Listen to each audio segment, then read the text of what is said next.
Hai, Assalamualaikum. Kalau kita sebut nama Imam Asy-Syafi'i rahimahullah, memang terkenal sangat dalam kalangan majoriti masyarakat kita, terutama yang beragama Islam. Kerana kita ni bermazhab dengan mazhabnya, iaitu mazhab Imam Asy-Syafi'i. Tetapi nama sebenar beliau bukan Imam Asy-Syafi'i.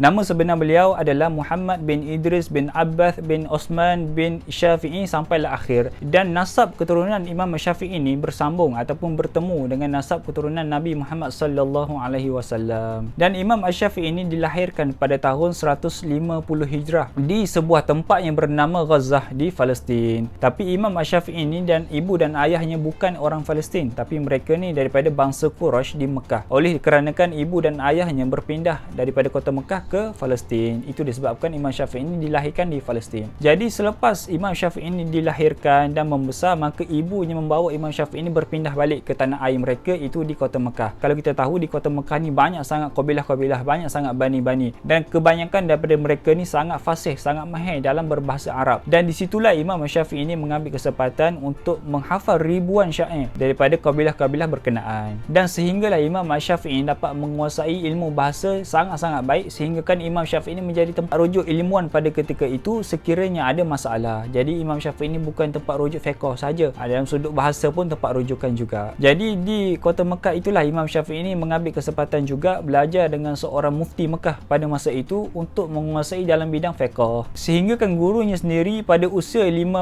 tahun memberi kebenaran kepada Imam Syafi'i untuk mengeluarkan fatwanya sendiri.